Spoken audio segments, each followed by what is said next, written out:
Pues muchas gracias y bienvenidos. Como me han presentado, yo soy pediatra, genetista médico y llevo 18 años trabajando en la sección de genética médica y bueno, me ha tocado daros esta charla introductoria, ¿vale? Un poco de bases genéticas de la enfermedad. Es verdad que como venís de diferentes grados, no puedo no pasar, aunque sea rápido y por encima de unas cosas bastante básicas, pero creo que esos conocimientos debemos tenerlos bien asentados para poder seguir las clases posteriores, ¿vale? Si veis que son cosas muy básicas que ya manejáis, me lo podéis decir y vamos avanzando, ¿vale? Bueno, empezar diciendo qué es la genética, ¿no? La genética es esta ciencia que estudia la variabilidad y la herencia de todos los organismos vivos, la capacidad que tienen los seres vivos para perpetuar la especie. ¿Y esto cómo lo hacen, no? Lo hacen transmitiendo un conjunto de funciones y propiedades que son los caracteres hereditarios que están contenidos en nuestro material genético, en los genes. La base física de nuestro material genético son los cromosomas y la base química es el ADN. Eso lo sabemos. Entonces, ¿qué es el genoma humano? Es todo este material genético. ¿Y dónde está? Está incluido en el núcleo de las células, en los 23 pares de cromosomas y no olvidemos también en el ADN mitocondrial, ¿vale? Que está en el citoplasma, en las mitocondrias, ¿vale? Conocemos aproximadamente de todo el genoma unos 20.000, 30.000 genes, ¿vale? Que constituyen el 2 al 3% del genoma. Esto es importante para que nos situemos en magnitud, ¿no? El genoma es todo ese material genético, esos 46 cromosomas y el ADN mitocondrial, pero conocemos un 2 a un 3% de ese genoma, ¿vale? Dentro de esos genes que conocemos, ¿vale? Aproximadamente de 7.000 a 8.000 de ellos conocemos la patología que ocasionan. Están registrados en la base de datos OMIM, como que sabemos cuando este gen se altera qué clínica da, ¿no? En el paciente qué manifestaciones tenemos. Aproximadamente de unos 8.000 genes que están en esta base de datos OMIM, ¿vale? Esto es importante para situarnos en magnitud. Tenemos, por tanto, mucho ADN no codificante, mucho ADN desconocido, ¿vale? Que está por descubrir, y cuando hablamos de investigación, normalmente estamos hablando de ese estudio, de esa otra parte del genoma que aún no conocemos. Conceptos básicos de terminología para que nos entendamos en estas clases y en las siguientes seguro que también. Genotipo, cuando hablamos de genotipo hablamos de nuestro material genético, lo que heredamos, lo que transmitimos, y cuando hablamos de fenotipo, fenotipo clínico es el que nosotros vemos en un paciente. Si un paciente tiene fenotipo, queremos decir que el paciente tiene pues, o discapacidad intelectual o anomalías congénitas o una patología retiniana, una patología renal, ¿vale? Que puede ser causada una alteración en su genotipo, ¿vale? Y el fenotipo es lo que nosotros observamos, ¿vale? Que es la relación del genotipo con el ambiente. Y vamos a decir en lo que os digo, 4 pinceladas de lo que es el ADN, ¿vale? El ADN está constituido por nucleótidos. Un nucleótido es una desoxirribosa con un grupo fosfato y una base nitrogenada. Bases nitrogenadas en el ADN hay 4. Adenina, guanina, citosina y timina, ¿vale? Normalmente la adenina se empareja con la timina y la citosina con la guanina, y así lo que hay es una cadena de polinucleótidos que se van uniendo por enlaces fosfodiéster y la adenina, las bases nucleotídicas de una y de la otra cadena se unen mediante puentes de hidrógeno y así se va haciendo la doble cadena de ADN, ¿vale? Por lo tanto, el ADN es una doble cadena de contenido genético. Entonces, ¿qué es un gen? Un gen es ese trozo de ADN necesario para codificar para un producto que funciona, normalmente para una proteína, ¿vale? Eso es el concepto de gen, ese trozo de ADN que se necesita para que se forme una proteína funcional en el cuerpo, ¿vale? El proceso de cómo el ADN transcribe sus genes y se forman proteínas lo vamos a repasar muy rápido también, ¿vale? Pero lo primero que ocurre es que hay una transcripción del ADN, se transcribe ARN, ¿vale? Este ARN se madura, que ahora veremos lo que quiere decir, sale al citoplasma y en el citoplasma con los ribosomas se va a traducir, por proceso de traducción, y a convertir en una cadena de aminoácidos, que es lo que es una proteína, ¿vale? Esto en grandes rasgos lo vemos. El ADN se transcribe a un RNA mensajero, ¿vale? Y este RNA mensajero, o sea, el RNA realmente no es una doble cadena, es una cadena única, ¿vale? Que está también formada por los nucleótidos, pero en este caso cuando se transcribe de ADN a ARN, en vez de timina se transcribe a uracilo, eso es la diferencia que hay, ¿vale? Y es una única cadena.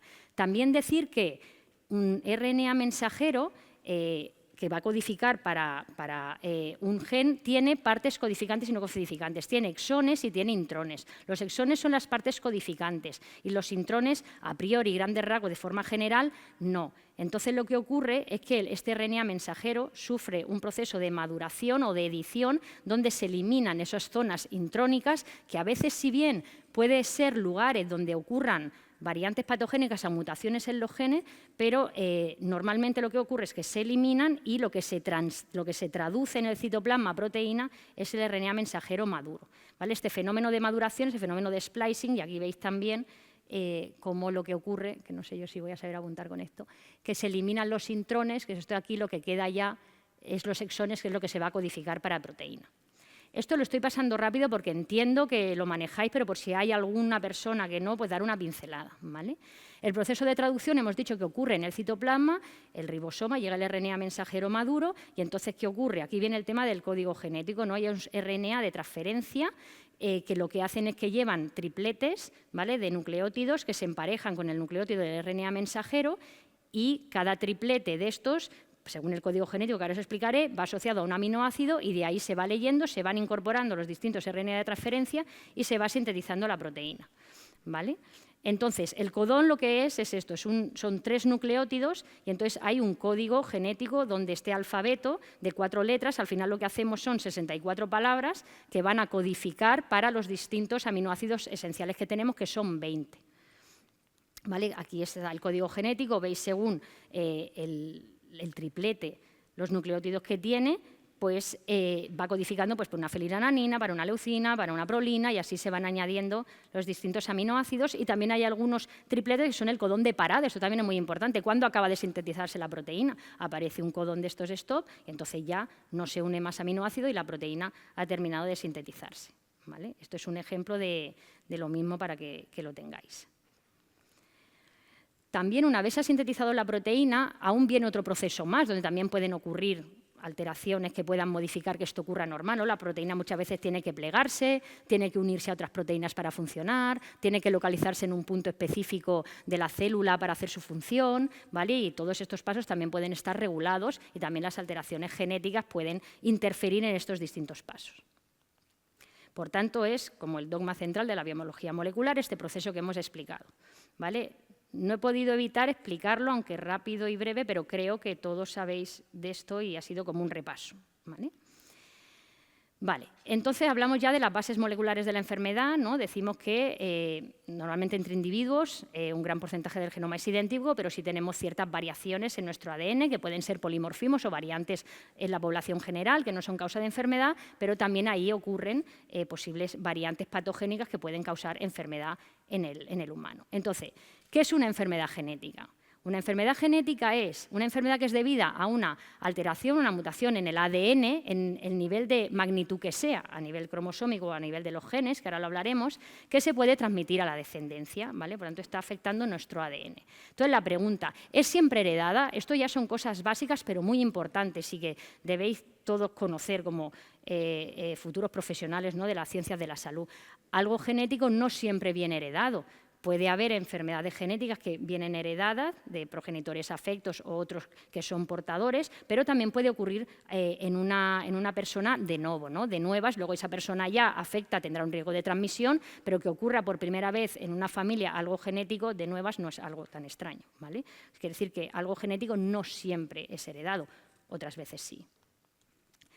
El 80% de las enfermedades raras son de origen genético, ¿vale? Como hemos dicho, ¿qué tipos de enfermedades genéticas tenemos? Pues tenemos aquellas que afectan a los cromosomas.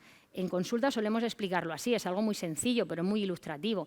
Nuestro material genético es como una enciclopedia, ¿no?, con unos tomos, ¿no? Los tomos, los libros de la enciclopedia son los cromosomas, ¿vale? Y luego todos los folios que hay dentro, todo el texto que hay escrito, esos son los genes, ¿vale? Para que también el paciente y vosotros podáis entender la magnitud de las cosas. Las enfermedades cromosómicas son aquellas debidas a que hay un tomo de más o hay un tomo de menos, o se ha perdido un capítulo entero de un tomo, ¿no?, o se ha duplicado el capítulo de un tomo. Y las enfermedades genéticas de los genes, las monogénicas, es porque en esas frases escritas de dentro hay algo que no está bien en ese texto, ¿vale?, de forma general. Y luego también tenemos esas enfermedades de herencia poligénica o multifactorial, ¿no?, donde puede haber factores de predisposición genética y también factores ambientales que favorezcan el desarrollo de ese tipo de enfermedades. porque veáis el impacto de las enfermedades genéticas. Enfermedades cromosómicas van a estar presentes en un 0,71% de los recién nacidos vivos y las enfermedades monogénicas en aproximadamente un 2% de la población. ¿Vale? Y fijaros, las multifactoriales, estas que son enfermedades con predisposición genética más ambiente, se entiende por qué en la población pediátrica está presente en un 5% y en la población general esto aumenta la prevalencia. ¿Por qué? Porque lógicamente van influyendo también esos factores ambientales a lo largo de la vida de una persona. Las mutaciones génicas, entonces, ¿qué son? Son cambios en la secuencia de bases de ADN que va a resultar en un cambio en un aminoácido o varios aminoácidos en un polipéptido, ¿no?, que codifica ese gen, ¿vale? Y esto es lo que va a hacer que se altere la función de la proteína. Es importante pararse también y decir, vale, entonces las enfermedades monogénicas son aquellas debidas a que hay alguna alteración en el gen y, por tanto, la proteína o el producto no se expresan bien. Vale, pero ¿qué tipo de cambios puede haber?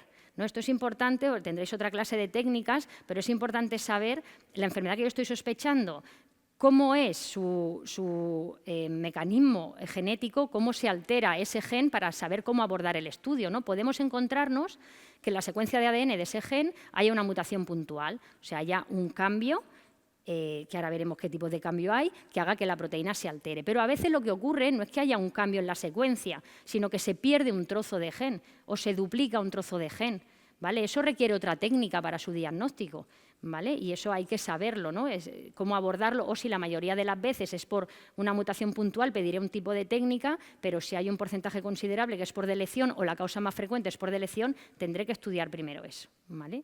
A veces también no hay ningún cambio en lo que es la secuencia de ADN, sino que son alteraciones epigenéticas de imprinting, ¿no? Hay una metilación de citosinas que hace que un gen se exprese o no se exprese. Por tanto, el mecanismo mutacional es otro y, por tanto, si estudiamos la secuencia no vamos a encontrar alteración, ¿vale? O a veces es por expansión de tripletes, por ejemplo, el síndrome de X frágil, muchas ataxias del adulto, ¿no? El gen tiene una región repetitiva que se puede expandir y si aumenta el número de expansiones da la enfermedad. Para abordar este tipo de estudios también requiere otra técnica genética. Bien, ¿me he explicado aquí bien? En estas partes, vale. Entonces aquí lo que queremos hacer hincapié, y por eso os lo explico, es que no existe la prueba genética, ¿no? Sino que realmente los profesionales que nos dedicamos a este área es nuestra responsabilidad conocer este tipo de mecanismos, cuál es la técnica adecuada, saber hacer una buena indicación del estudio y una interpretación de los resultados, ¿vale? Porque en el futuro, trabajéis en la especialidad que trabajéis, nos interesa que esto lo conozcáis, estamos muy ilusionados por en la universidad poder dar esta asignatura, porque os guste o no la genética, que los que estáis aquí entendemos que os gusta, hagáis la especialidad que hagáis, vais a estar en contacto muy probablemente con la genética y es muy importante que esto se conozca. Bueno, los tipos de cambios de ADN, vamos a ver en esa secuencia del ADN qué tipo de cambios podemos tener, ¿vale? Puede ocurrir un tipo de variante que se llama silenciosa, que es aquella en la que puede cambiar un nucleótido del ADN, ¿vale? Pero no está cambiando el aminoácido para el que codifica ese triplete y, por tanto, realmente en la proteína no se ve un cambio, ¿vale? Luego puede haber un cambio en esa secuencia que hace que ese codón sí sea distinto y codifique para otro aminoácido. Entonces tú te encuentras una proteína en la que en un momento dado, en un lugar, un aminoácido cambia por otro.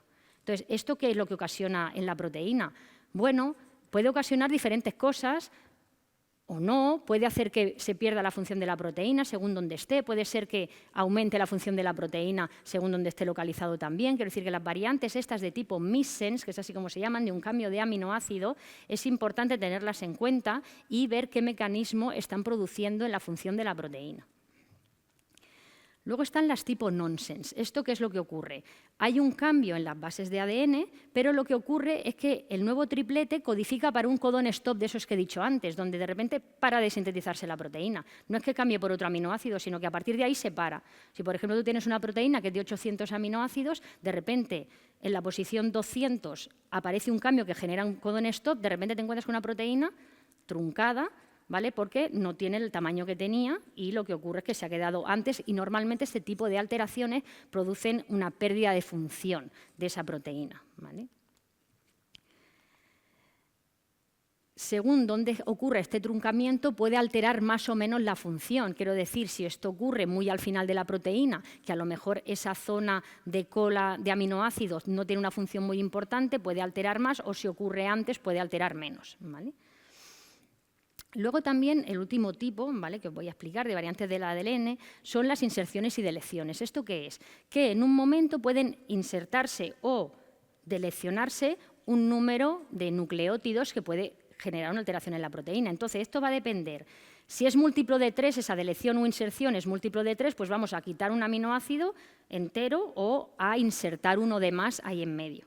¿Vale? Pero ¿qué ocurre cuando no es múltiplo de 3? Cuando haces una inserción o una delección de un número de nucleótidos X que al final te está corriendo el marco de lectura. Vamos de 3 en 3, de 3 en 3, de 3 en 3, de repente metes ahí 4 nucleótidos y ya te ha corrido todo. Entonces ahí eso se llama una variante de tipo frameshift, porque lo que ocurre ahí es que a partir de ahí toda la cadena de aminoácidos va errónea. ¿Vale? Lo vamos a explicar ahora un poco más gráfico con esta imagen, ¿vale? Aquí tenemos arriba lo que sería de el gen normal, ¿no?, el gen wild type, la cadena de aminoácido, ¿vale? Estas letras son estos aminoácidos, ¿vale? Hay una codificación para saber cada aminoácido, la letra que tiene, y los tripletes, ¿vale? Y lo de abajo es la secuencia de nucleótidos de ese gen. Entonces aquí veríamos una mutación silenciosa, aquellas que hablábamos. Ahí tenemos la glutamina, la que es una glutamina, un aminoácido, el codón CAG, ¿no?, codifica para esa glutamina. Puede ocurrir que en vez de CAG sea CAA, ha cambiado ahí, pero ¿qué ocurre? Que el triplete CAA también codifica para una glutamina, por tanto ahí no estamos cambiando nada, ¿vale? Pero ¿qué ocurre? Si en vez de CAA cambia a AAG, ha cambiado otro nucleótido y ahí sí hay un cambio de aminoácido, ¿vale? En vez de una glutamina, ahí está codificando para una lisina, por tanto en esa proteína vamos a tener ese aminoácido que ha cambiado. Si, por ejemplo, cambiara a TAG, en vez de CAG, que es el wild type, cambiara a TAG, es uno de estos codones stop que hemos hablado. Entonces, ¿aquí qué ocurre? Fijaros, va la cadena de aminoácidos y en ese momento, pum, ocurre un codón stop, ya no se sintetiza más proteína, ¿vale?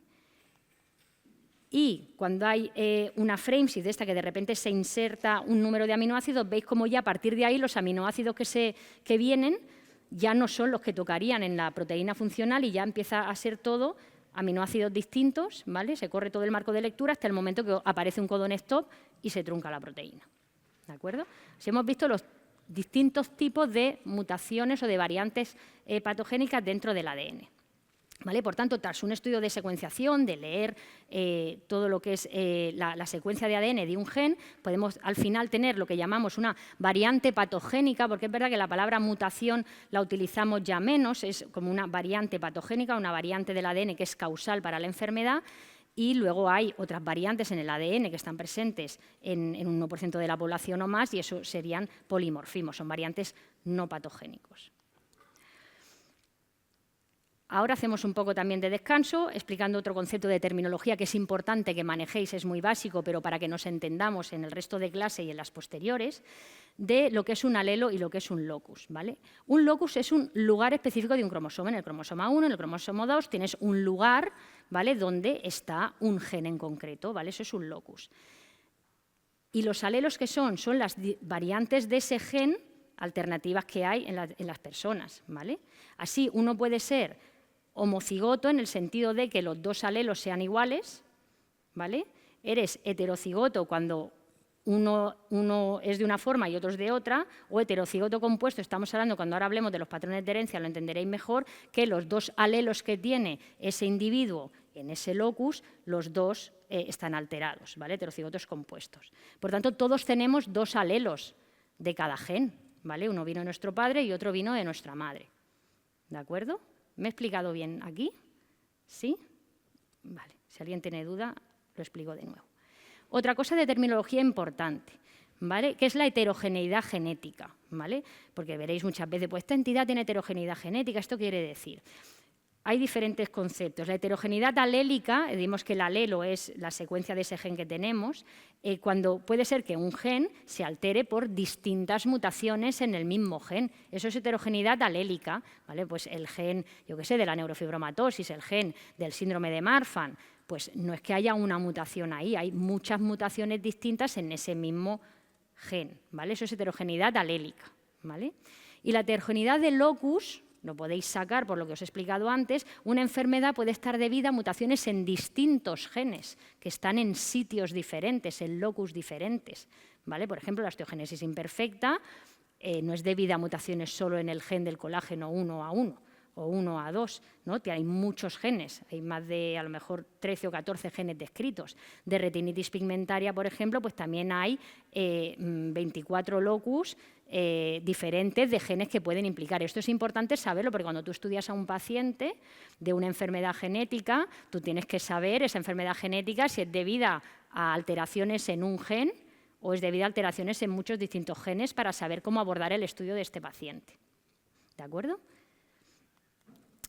Por tanto, esto nos lleva a hablar de los patrones de herencia monogénica. También los pasaremos de una forma breve y una forma más, no tan teórica, más clínica, porque para eso bueno, somos genetistas médicos, pero sí daros unas bases, ¿vale? Los patrones de herencia monogénica, entiendo, los habéis dado todos, porque esto se da en biología, ¿no?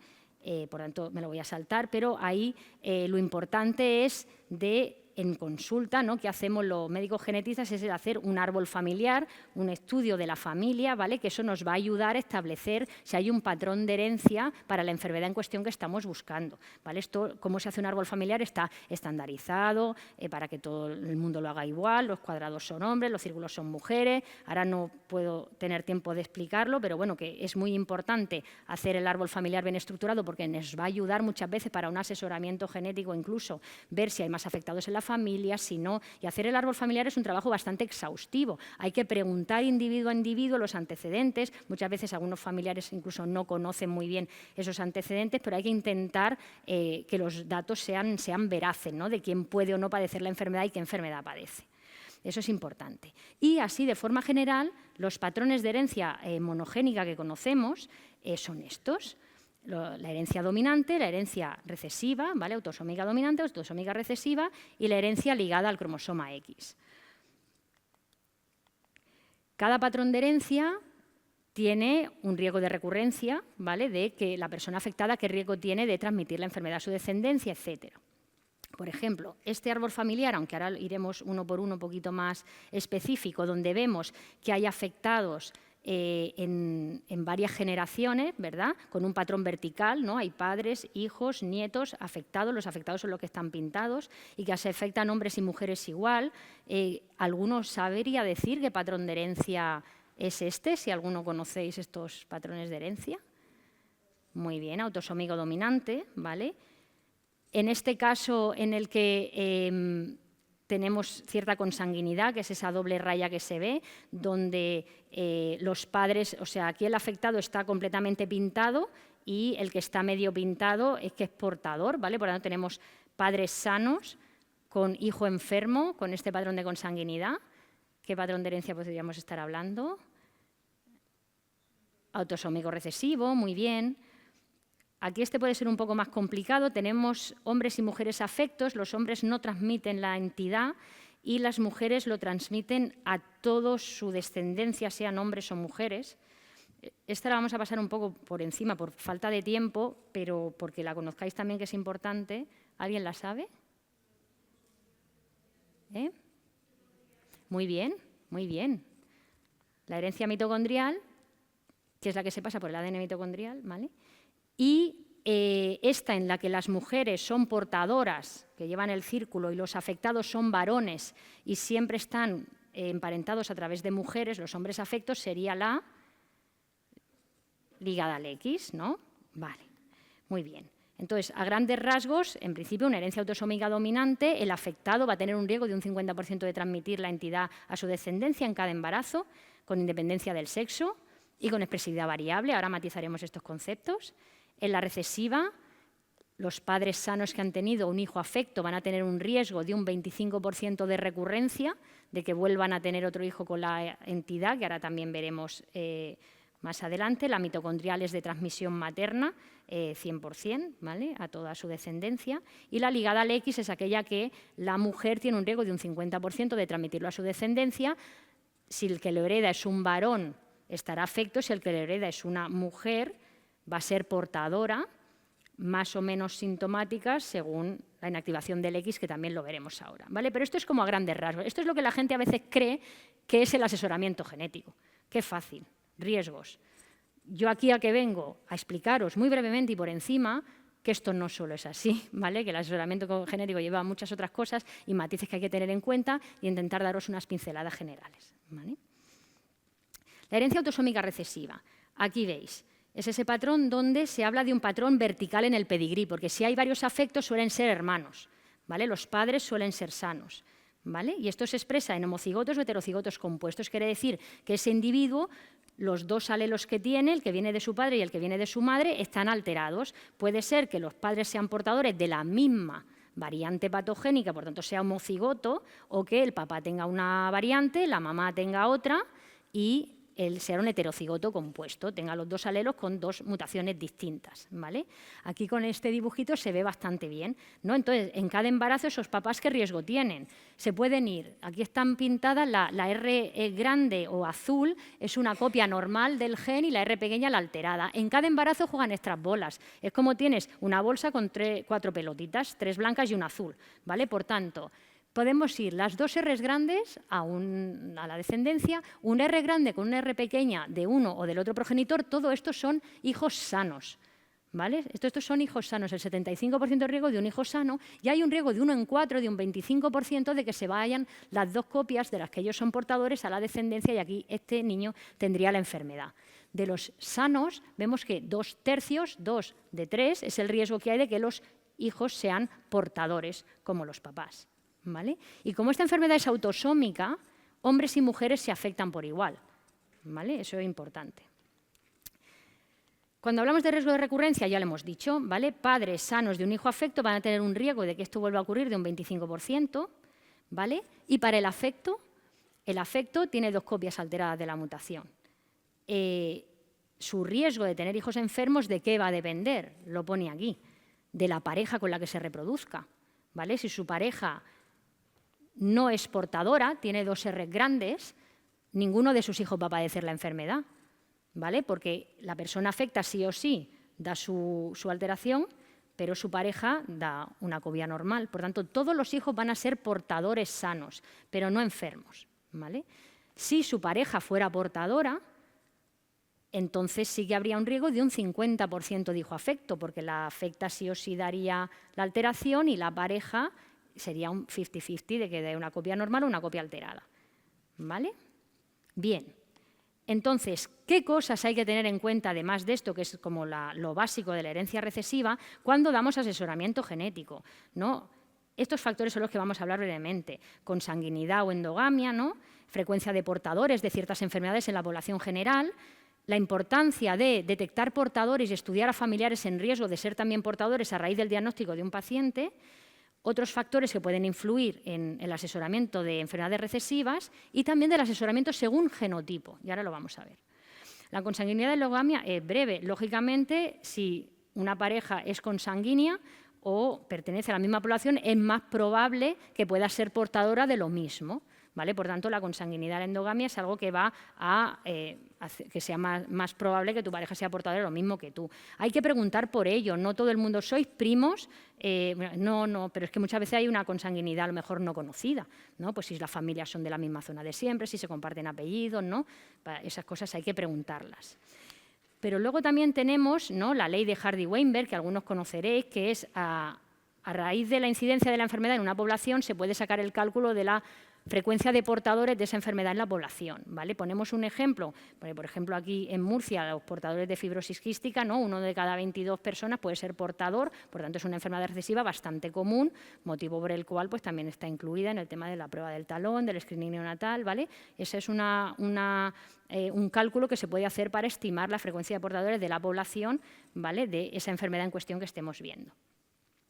Es muy importante, a raíz del diagnóstico en un paciente de una enfermedad recesiva, el detectar a posibles portadores. ¿Por qué? Porque si haces una extensión del estudio familiar, puedes ofrecer asesoramiento genético a otros familiares que son sanos, pero están en edad reproductiva y puede ocurrirles que también puedan coincidir y reproducirse con una persona portadora de lo mismo y tener un hijo enfermo. A veces estamos hablando de enfermedades graves, enfermedades importantes, y ocurre a veces que tú sabes de un niño a lo mejor que tuvo una enfermedad grave y falleció, y al tiempo pues a lo mejor viene un familiar también afectado por la misma enfermedad y dices, válgame, ¿no? Si hubiéramos podido hacer ese asesoramiento genético completo, que a veces no es solo voluntad de los médicos que tratamos a los niños, sino también la colaboración o la interpretación de las familias de la necesidad de ello, pero para eso estamos nosotros, para que entiendan la importancia de extender ese estudio, ¿vale? Y detectar a otros posibles portadores y poderles dar asesoramiento, ¿vale? Importante también, estudio de portadores en menores, quiero decir, estudio en un niño de que sea portador de una enfermedad genética que no le implica nada para su salud, eso no se hace, ¿vale? Que eso también es importante que se conozca, ¿no? ¿Cuándo le interesa a un individuo si es o no portador de una enfermedad genética? Antes de planificar su reproducción. Cuando yo vaya a tener hijos me interesa saberlo, pero en un niño de 8 años saber si es portador o no de fibrosis quística, eso no le aporta nada en su salud, ¿vale? Y entonces se espera ese momento en el que él puede elegir si quiere o no hacerse el estudio de portador, ¿vale? Un matiz también de los trastornos, por ejemplo, influidos por el sexo. Hay enfermedades recesivas, por ejemplo, la hemocromatosis, es una enfermedad donde hay un depósito de hierro en distintos órganos, ¿vale? Y da pues, ciertas patologías, ¿vale? Es verdad que se observa que en mujeres este trastorno tiene una incidencia menor o empiezan los síntomas de la enfermedad de forma más tardía. ¿Por qué? Bueno, esta enfermedad, como hay ese acúmulo de hierro, muchas veces se trata, ¿no?, con quelantes o con sangrías para disminuir ese depósito férrico en el organismo.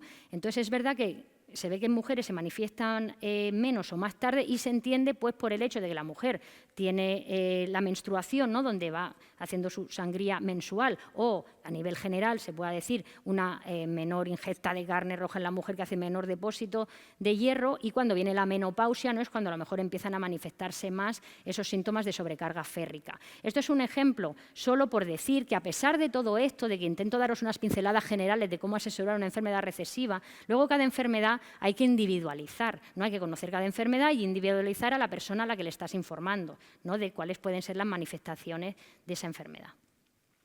Y lo último que íbamos a hablar de las enfermedades de herencia recesiva es esto de asesorar según el genotipo. ¿Esto qué quiere decir?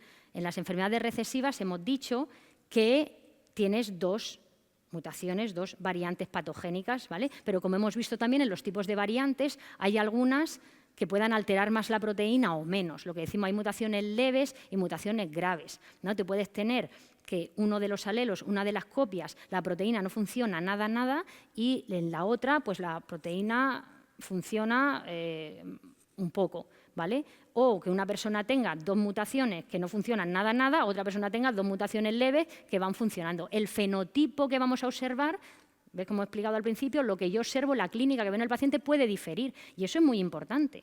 Un ejemplo, la fibrosis quística. La fibrosis quística es una enfermedad recesiva, ¿vale? Pero ¿qué manifestaciones clínicas, qué fenotipo observamos en los pacientes? Pues esto puede ir desde una hiperrefringencia intestinal prenatal y un neonato que nace con un tapón meconial y hace un cuadro digestivo gravísimo, hasta un niño con una insuficiencia pancreática, un retraso de crecimiento, que tiene mucho problema pulmonar, ¿vale?, con enfermedad pulmonar crónica, que puede requerir incluso un trasplante pulmonar en la juventud. Y también podemos ir a un varón asintomático respecto al tema pancreático o al tema pulmonar, pero cuando va a reproducirse tiene una esterilidad porque tiene una genesia de los deferentes. Todo esto es fibrosis quística. Dices, tu madre mía, si no tiene nada que ver una cosa con la otra. Es que depende del genotipo, de las diferentes variantes que tengamos, el fenotipo esperado va a ser uno u otro. Entonces, cuando tú, por ejemplo, se diagnostica a un niño de fibrosis quística clásica, pero tú empiezas a hacer estudio a los familiares y de repente pues, la tía del crío es portadora de una variante, a lo mejor dentro de las graves, y tú estudias a la pareja de él. Y él resulta que es portador de una variante muy leve, ¿vale? Entonces, claro, la tita del crío que ha visto al niño enfermo con la fibrosis quística está muy asustada. Entonces, pues tu marido es portador, entra en pánico, pero ahí tú tienes que asesorar según el genotipo. No, mira, pero es que tu variante con la de tu marido o tu pareja, en el caso que hay un riesgo de un 25% de que vuestro futuro hijo pudiera heredarlas, el fenotipo que nosotros esperaríamos es este otro. Y ahí cambia mucho. ¿Entendéis la importancia de esto? ¿Sí? Vale. Otro ejemplo es la hiperplasia suprarrenal congénita, también una enfermedad recesiva donde hay formas, ¿no? Hay mutaciones graves, mutaciones leves. Entonces, esto puede ir también desde una forma muy grave de un recién nacido que hace una deshidratación hipernatrémica, que tiene unas consecuencias que pueden ser muy graves y unos genitales ambiguos, ¿vale? Hasta pues, una chica con un hirsutismo y una menorrea primaria, ya más que se detecta más en la adolescencia, ¿vale? También todo esto es hiperplasia suprarrenal congénita y también asesoraremos entonces según genotipo. ¿De acuerdo? Entonces, esto es muy importante. Veis que no, herencia recesiva no es 25% de riesgo de recurrencia para los papás, ¿vale? Todas estas cosas se tienen en cuenta. ¿Bien? Venga, y ahora vamos a hablar de la herencia autosómica dominante, ¿vale? La dominante es la que hemos dicho que de los dos alelos, con tener uno alterado, manifestamos la enfermedad, ¿vale? Por tanto, ya lo hemos dicho antes muy bien los compañeros, ¿verdad? Que en el patrón, en el árbol familiar, vemos un patrón vertical, porque el afectado tiene un riesgo de un 50% de transmitirlo a su descendencia y así. ¿De acuerdo? Ocurre lo mismo, hombres y mujeres se afectan igual porque es algo autosómico, ¿vale? Y normalmente la mitad de los trastornos mendelianos, de las enfermedades mendelianas, son de herencia dominante. Por tanto, el riesgo de recurrencia del afectado, el que tiene la enfermedad, un 50%, lo hemos dicho, tiene dos copias, o da una o da la otra, a su descendencia, ¿vale? Si tenemos unos padres sanos, con un hijo afecto de una enfermedad dominante, pero que hemos hecho el estudio y sabemos que los padres no portan la enfermedad, y ellos te preguntan, ¿qué riesgo tengo yo de que mi futuro hijo, si tengo otro hijo, pueda tener la misma enfermedad? ¿Qué riesgo le podemos decir que tiene? ¿Alguien conocería ese dato?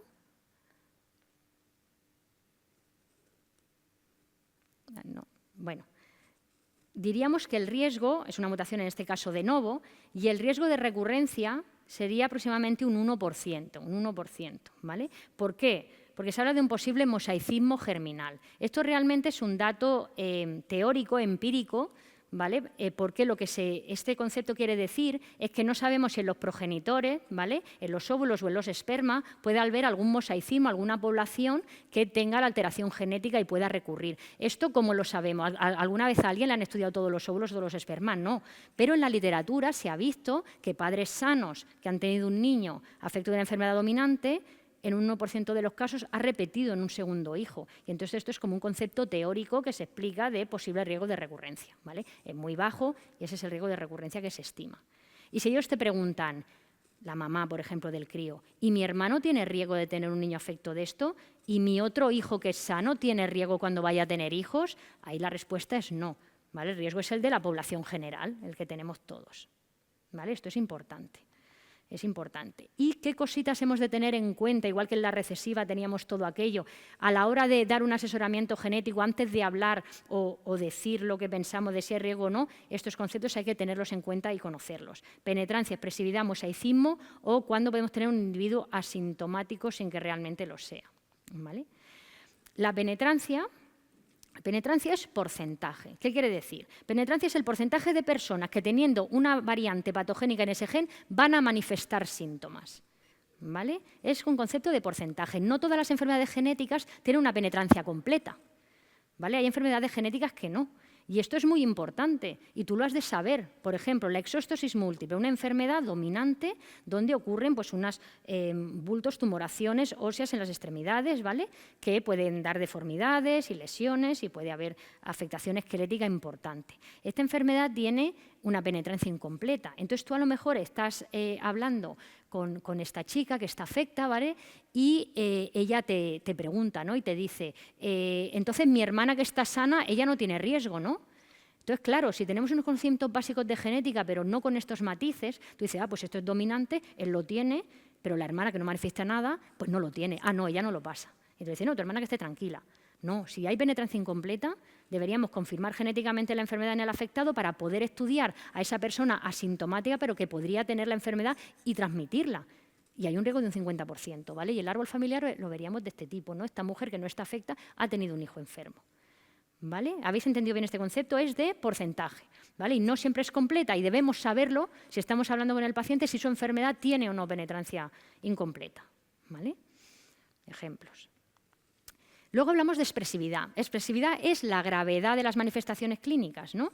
Que una persona afecta con una variante patogénica en ese gen manifieste más o menos la enfermedad. Y muchas veces es muy variable. En muchas enfermedades genéticas dentro de la misma familia, con la misma mutación, las distintas personas pueden manifestar más o menos la enfermedad.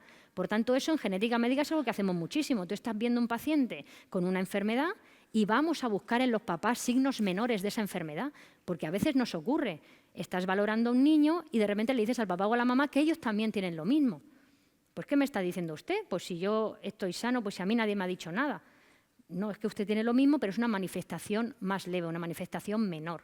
O a veces incluso los papás nos ayudan a diagnosticar al niño. Nace un recién nacido con una fisura palatina, que a veces los rasgos en un neonato son difíciles de valorar, pero de repente viene la mamá con un fenotipo de síndrome de Stickler, que es una entidad dominante, que a lo mejor la mamá no tuvo la fisura, pero sí tiene esa cara que te recuerda y entonces dice, ya está, el niño tiene que ser un Stickler por esto. Es decir, que la valoración de familiares es muy importante, ¿vale? Porque a veces no están diagnosticados. Y es muy importante para el asesoramiento también, porque si estamos interpretando que son sanos, va a tener dificultades tanto para el asesoramiento general como para el estudio de las variantes genéticas que encontremos, si vienen heredadas o no, poder determinar si son causales o no, según si están en un afecto o no. ¿Vale? Por tanto, gravedad es la expresividad es la gravedad de las manifestaciones. Y ojo con detectar familiares afectos que no conozcan ese estado. ¿Vale? Un ejemplo muy típico es la neurofibromatosis. No sé si todos la conocéis o no, no tenéis por qué. Es una enfermedad genética donde las manifestaciones clínicas hay como estos 7 datos que si cumples 2 o más se puede decir que tienes la enfermedad, es un diagnóstico clínico, ¿vale? Pero es que muchas veces son manchas café con leche, pequitas en axilas o ingles, neurofibromas que son como tumoraciones en la piel, nódulos de Lis que son unos amartomas en el iris, unas lesiones óseas o tener un familiar afecto, pero es que muchas veces el papá o la mamá están afectos y tienen solo las manchas, las cefélides ni se las han visto, ¿no? Entonces son enfermedades que muchas veces puedes tener un progenitor afecto, ¿vale? Y es importante evaluarlo, ¿vale? Voy un poco atenta al tiempo, ¿vale? El mosaicismo somático. ¿Esto qué es? Y también es importante. Muchas veces podemos tener un mosaicismo somático que no germinal, no os confundáis con lo que os he explicado antes de las gónadas. Aquí estamos hablando que un individuo cuando se está formando, su cigoto, ¿no? Su primera célula es una célula normal y en las primeras divisiones celulares, cuando se está formando el embrión, ocurre una alteración genética, por tanto ese individuo en su edad adulta o cuando nace es un mosaico para esa mutación. Quiere decir que está presente en una parte de su cuerpo pero en otra no, en unas células o en unos tejidos y en otros no. ¿Vale? Esto a nivel fenotípico en la clínica, ¿qué puede ser? O bien que prácticamente no manifieste la enfermedad o que la manifieste de una forma más leve, o que la manifieste en cierta parte del cuerpo y en otra no, por ejemplo, si fuera una neurofibromatosis. Entonces, esto es importante, pero es importante también el poderlo sospechar porque también para diagnosticar ese mosaicismo a veces vamos a necesitar hacer estudios en otros tejidos, ¿vale? Entonces, esto también es importante, ¿vale? El conocer la posibilidad de este mosaicismo somático tanto para la clínica como para estimar los riesgos de recurrencia. Y luego lo que hablábamos de individuos asintomáticos, ¿no? Cuando asesoramos o establecemos posibles riesgos en una familia, hemos de tener en cuenta, ¿no? Primero, la dos ya os la sabéis, ¿vale? Que tengamos como sano a alguien que no lo es, porque haya penetración completa o haya expresividad variable y no nos hayamos cuenta que manifiesta la enfermedad y lo demos como sano, ¿vale? O enfermedades que pueden debutar ante algunas circunstancias y una persona puede haber no debutado nunca con la enfermedad, pero sí tenerla, ¿vale? Por ejemplo, la porfiria aguda intermitente, ¿no? Una enfermedad dominante que sí que hay unos desencadenantes, pero puede ser que una persona tenga la variante y nunca le haya ocurrido que haya tenido ninguna crisis o síntoma de la enfermedad y no se sepa cómo afecta, ¿vale? O enfermedades que se manifiestan en una edad más tardía y por tanto tengamos un individuo en una edad donde no podemos determinar si es afecto o no. ¿Vale? Por tanto, todas esas cosas hay que tenerlas en consideración cuando valoramos un árbol familiar y cuando valoramos los posibles riesgos en el asesoramiento genético.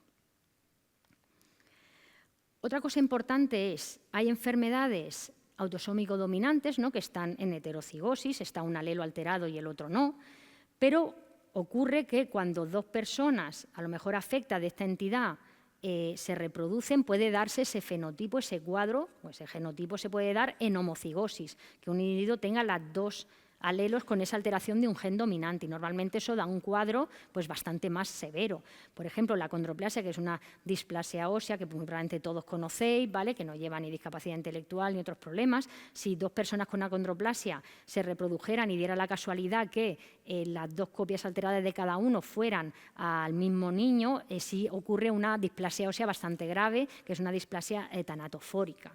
¿no? Otro ejemplo, por ejemplo, es la discontrosteosis del Eryvel, que también es una entidad, que hay una alteración, una haploinsuficiencia del gen SOX que está en el X, que en una persona portadora te da este cuadro del Eryvel, que es una talla un poco baja, con un acortamiento mesomélico de miembros, una leve deformidad de Madelung, pero si el mamá y papá lo tienen, hay un riesgo ahí de tener descendencia en homocigosis y ya da un cuadro más grave que es la displasia mesomélica de Langer, que es una displasia ósea más severa, ¿vale? Esto también pues, hay que conocerlo y en caso de estar asesorando a dos personas afectadas de una dominante la misma, habría que explicarlo también. ¿Vale?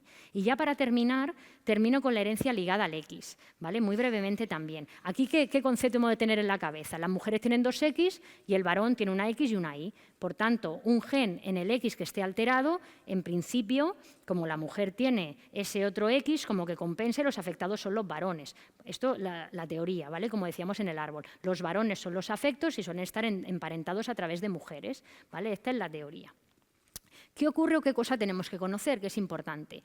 La inactivación del X en la mujer, la hipótesis de Lyon. ¿Esto qué dice brevemente? Cuando se está gestando un embrión femenino, ¿vale? En una de las primeras divisiones celulares, se inactiva de forma aleatoria pero permanente uno de nuestros cromosomas X. Por tanto, las mujeres realmente somos a nivel funcional un mosaico para nuestros cromosomas X. O sea, yo en un porcentaje de mis células expresará un X, los genes de un X, y en otro porcentaje se expresarán los genes del otro X, ¿vale? ¿Qué ocurre? Que a veces si una mujer es portadora de una enfermedad ligada al X, si esta inactivación no es aleatoria, aleatorio pues puede ser 50-50, 40-60, ¿no? Eso es como aleatorio, pero a veces ocurre que esta inactivación no lo es. ¿Qué suele ocurrir? Se dice cuando una mujer es portadora de algo ligado al X, normalmente se suele inactivar preferencialmente el X alterado, como que la naturaleza es sabia, ¿no? Y intenta inactivar preferencialmente ese X y por eso las mujeres no manifiestan. Pero si eso ocurre al revés, si hay una inactivación no aleatoria, sino preferencial, pero en esa mujer se expresa más porcentaje del X alterado, sí podría dar manifestaciones parecidas a las de un varón. Y eso hay que conocerlo. Y puede ser tanto clínicamente como a nivel, por ejemplo, bioquímico, de microscopía electrónica o analítico. Por ejemplo, la enfermedad de Duchenne, ¿no? una enfermedad que padecen los varones, una distrofia muscular. Sí que hay mujeres portadoras que mediante algunas técnicas o estudio de CK, ¿no? de la enzima muscular, pueden tener cierta elevación o ciertas anomalías siendo portadoras.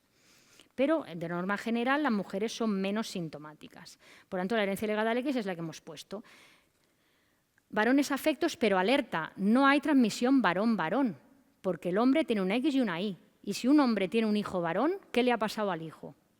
La Y. Por tanto, en un varón afecto de una enfermedad ligada al X, que venga y te diga, te traigas un niñico varón que ha nacido y está preocupado, tú mismo le puedes decir, no, si es un varón, no se lo has transmitido. En cambio, todas las hijas de un varón enfermo son portadoras obligadas, porque a todas las hijas le ha pasado la X, serán portadoras obligadas, ¿vale?